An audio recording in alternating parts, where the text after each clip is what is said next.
And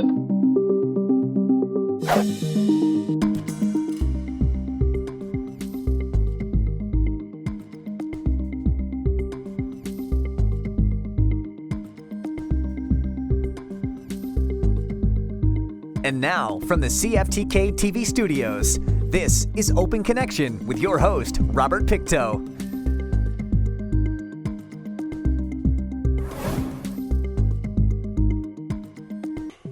Welcome to Open Connection. I'm your host, Robert Pictou. Our show today comes to you from the traditional and unceded territory of the Tsimshian people. The Canadian Fish and Cold Storage Plant opened in 1912 and became the reason Prince Rupert was long known as the halibut capital of the world. As part of our series, Meet the Mayor, on today's Open Connection, Mayor Herb Pond. Rupert has changed dramatically. I mean, if you go back to the last time I was in office, we certainly began. Everything was in a deep state of decline. We had a housing crisis, but the crisis we had in that era was that your house was worth absolutely nothing, and if you wanted to leave the community to pursue work, you just couldn't even get rid of your home. And you know, I often say we were basically in a mode of cutting off one arm to try to save the other, and then cutting off the legs it was just a challenging time that then led to an all-out community effort to rethink our industry and led to the development of the container terminal. In the ensuing years, that container terminal has been so successful, it's attracted massive investment from CN, which led to massive investment from a whole bunch of others. And so industry-wise, we're doing great. The community still bears some of the scars of those really tough days, and the community is struggling to catch up. So it's changed. The challenges, many are the same. The opportunities are every bit as huge and bigger than they used to be. Yeah. For example, if truck traffic has been alleviated substantially by the building of the industrial road that now accesses DP World. So our truck traffic through the downtown core substantially reduced. But there is no question there's a mismatch between the success of the port industries and the ability of the community to keep up. Around issues like housing, around issues like basic infrastructure, water, sewer, sidewalks, roads, and we are a small community that's being expected to host this international port complex. We're thankful for that. This is not by any means a complaint, but there is a mismatch between the ability of what a local tax base is able to do in supporting that, and that's precisely what the next 4 years, what the last 8 years and beyond has been about, but also what the next 4 years and beyond will be about is attracting building the kind of coalitions that can attract the funding that allows us to be that host community that port facility needs. In Rupert, the interaction between the port industries and the rail line are fairly limited. There's a small section of town that's more impacted by those activities and the noise, but the broader community, we're at it. One of the selling features we talked about the last time I was around, and we were trying to attract investment into the terminal, was that unlike Vancouver or other places where they can't grow without that congestion impacting people, we can grow this terminal because most of it, the growth occurs away from the community, and so there's as little impact back and forth as you could possibly imagine. It's not nothing, but it's low. The challenge that we have is catching the community up to the success that's present in those port industries.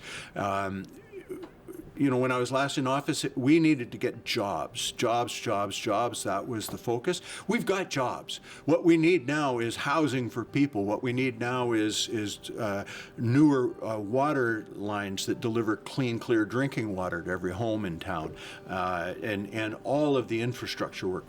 And because of the downturn and those really dry years tax-wise for the city of Prince Rupert, we've fallen way behind. We're not playing catch up from a level place. We're actually trying to dig out of a hole and get moving forward. So that means a focus on housing. We need to grow our community. We've been pretty stagnant at 12,000 people. If we're going to help the small businesses, which have been really impacted by the carving out of hollowing out of their workforce as people are attracted to those high-end, high-paying jobs. We need to grow the community. If we're going to grow the community, we need more housing. And so there's going to be a focus on housing. There's going to be a focus on building the kind of partnerships that we need, both locally with First Nations and other surrounding communities, but also with senior levels of government, so that we can multiply what the local taxpayer is able to do and really deliver on the things that need to be done. Open Connection will be right back after these messages.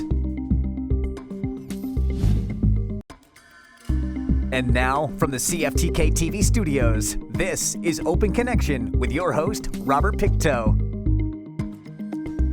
Thank you for staying with us.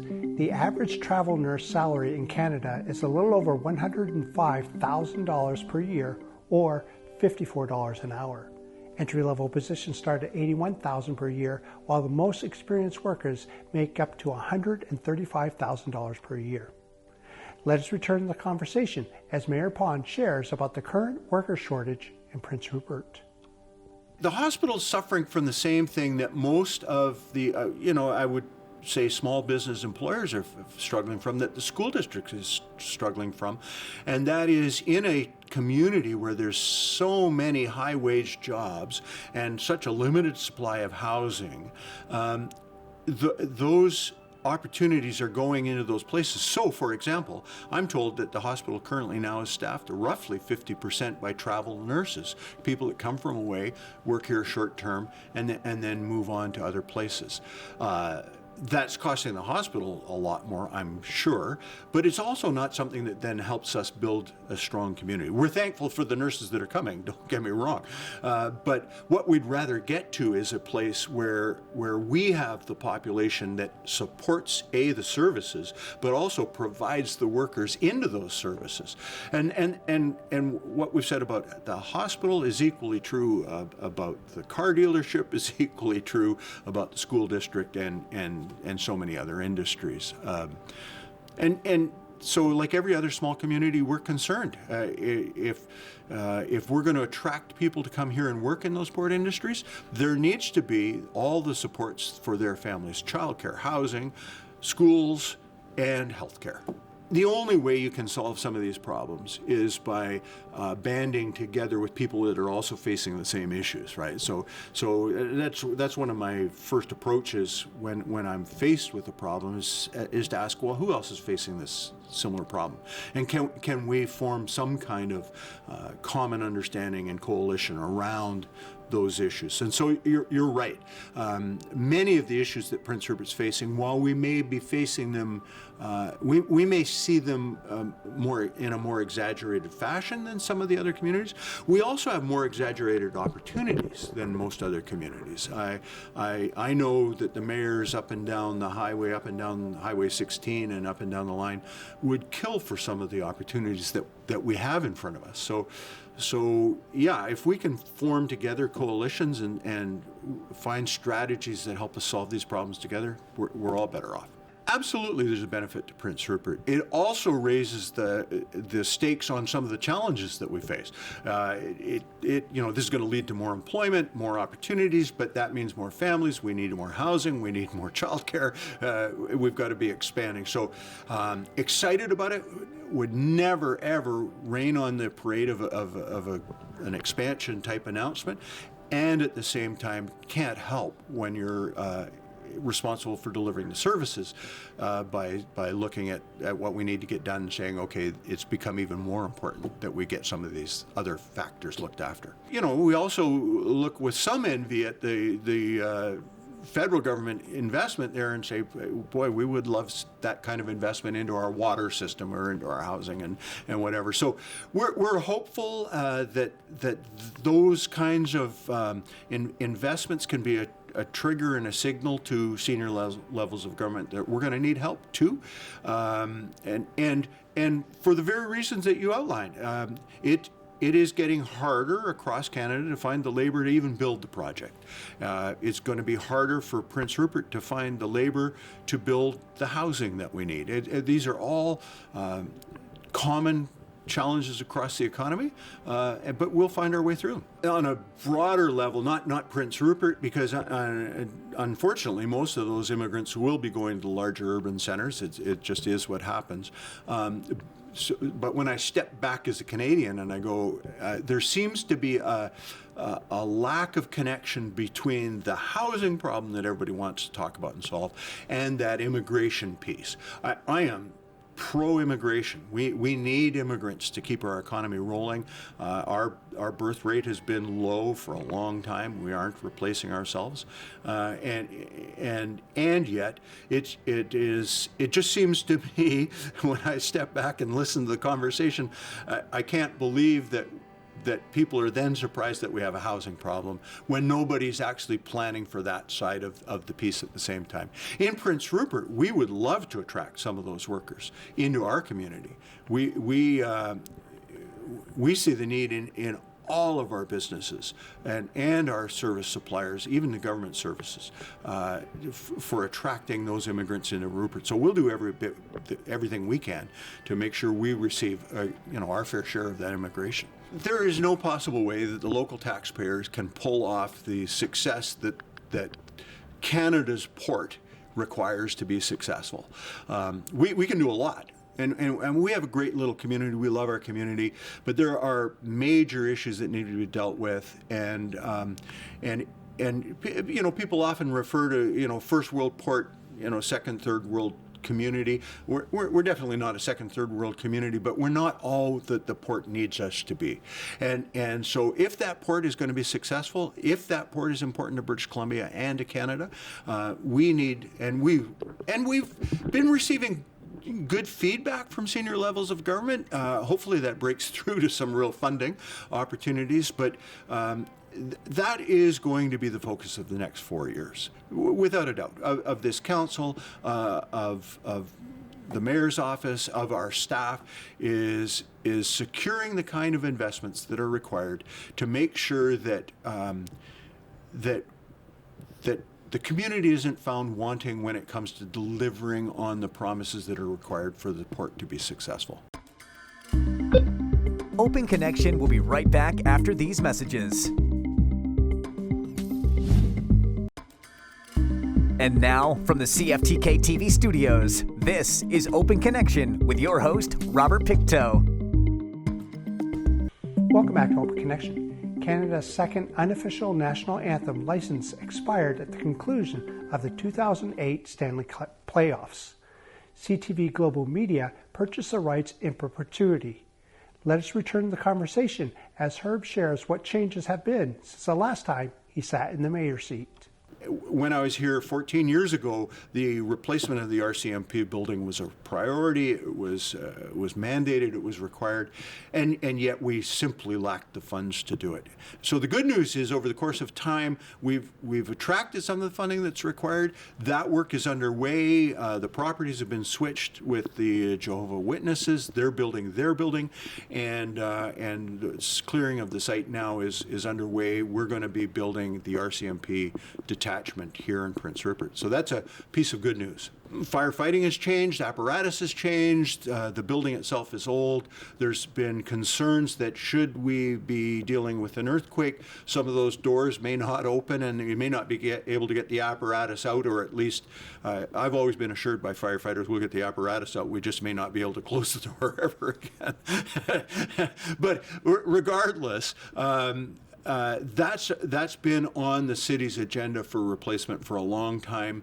That's a little further down the road yet from where the RCMP construction is, but it's something we're going to need to be tackling certainly in the next 4 years. One of the things that drive that is the heavy amount of industrial activity that we have in our community, and we're actually we're having conversations about how we can best meet the needs of those port users and do it in a way that is financially viable for the people of Prince Rupert. Volunteering, I think, regionally and provincially and probably nationally, people are organizing their lives differently, and volunteering is playing a lower role in a lot of people's lives than it used to, or at least if they're volunteering in new ways.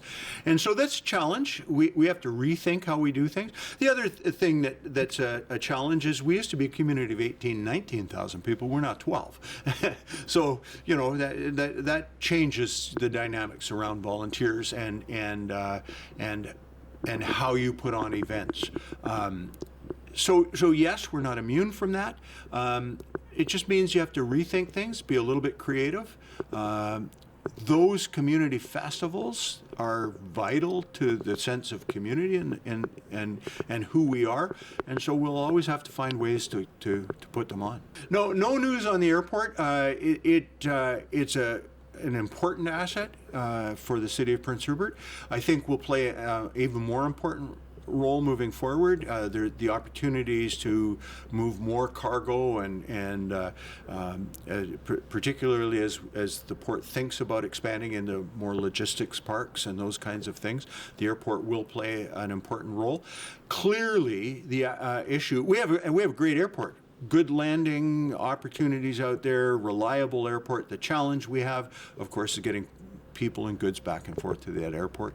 We have got some plans maybe we've got some thoughts about how we can make some improvements there, but the ultimate solution that you mentioned of some sort of hard road access is many, many years down the road. In another life and in other work that I was doing, I was working with one of the large LNG proponents here in Prince Rupert, and one of the things that attracted me to that industry, if it was done right, was the massive capital investment that those projects attract, and certainly in our discussions as the company that I was working with, we were looking at what investment we would need to make in that airport and the access to the airport in order to make a project viable in Prince Rupert. And so it would have been a wonderful catalyst for the kinds of things you're actually seeing at the Terrace-Kitimat Northwest Regional Airport. They're benefiting enormously from the traffic, but also from the investment that those companies are prepared to make in order to that they can bring their workers in and out with as little impact as possible on the rest of the community. So as our industries are growing, they're not as capital intensive as an LNG terminal is, and so the amounts of dollars that we're dealing with aren't quite the same level, but certainly for every expansion we see in the industries here in Prince Rupert, it brings us closer to an opportunity to solve some of the issues we have in accessing the airport. Open Connection will be right back after these messages. And now, from the CFTK-TV studios, this is Open Connection with your host, Robert Pictou. Initially opened in October 2020 at the site of the former Raffles Inn, Cranes Crossing reopened its doors in January of this year. In this final segment of Open Connection, Mayor Pond shares why this service helps those who need it most. When we talk housing, one of the, part of it is being able to attract families and grow our industries and all those other things. But a large part of it is being able to house the people that currently live here in a manner that they can actually afford to have a life, right? And that isn't the whole problem of homelessness. There are of course all kinds of issues around homelessness. Every city in Canada is dealing with it in some way, shape, or form. Nobody has found the silver bullet that solves it. But there are things we can do. One of the things that we're excited about, and I'm grateful for as a leader in a small community is that we have some really effective partners in Prince Rupert. I look at the North Coast Transition Society and the work that they've done already, and the work that they're doing with Crane Crossing coming on soon, where they'll have some wraparound services so that, if somebody wants to leave that lifestyle, there's so many barriers. Once you get there, getting out is a challenge, and so there will be some of the wraparound services that help people perhaps get on their feet, move up and out, and become contributors to the overall society again. But always we got to keep in mind that every one of those people has a mother, a father, brothers, sisters. They weren't 10-year-old kids saying that's what I want to be, that's where I want to live, and so as much of the challenge may always seem insurmountable, we need to be constantly thinking about how we help those folks, and at the same time still have a livable community for the rest of us. I mean, one of the challenges are, when homelessness explodes and when people are on the streets, and if the drug trade is part of that, alcoholism, whatever, is people feel less safe on the streets, and citizens feel less proud of the community if there's litter and garbage and whatever from all of those things. So it's a multifaceted problem. We aren't going to solve it overnight, but I think we've got some great resources that we can work with. And it has a negative effect on those people that are homeless, right? Because it puts them into a situation where they're in conflict with the rest of their community. And so that's why I say I'm so grateful for the resources that are available, and we need to work with them. And unfortunately, part of that is going to be there's got to be an element of policing that's attached to that as well. So that this has to be a place where everybody feels safe. It's got to be a place where that business owner can successfully operate a business and not worry about somebody sleeping in their doorway or damage to their windows or whatever that might be, scaring off customers. But it also needs to be a safe place for the person that finds themselves in that homeless situation as well. So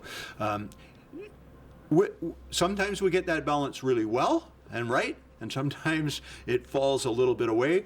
Oftentimes it's linked to one or two individuals that sort of tip the scale one way or the other, and so often from a policing point of view, it's been effective to focus on one or two individuals and who are the real problem makers and deal with them. But anyway, like I say, it's something that we're very cognizant of, something we will be working very closely with all those agencies to make sure we do the best we can. My observation is that our MLA, working with North Coast Transition Society and with other groups, has been pretty effective at getting, and obviously working with the previous mayor and council, at getting some of the resources. I mentioned Crane Crossing, which is under construction now.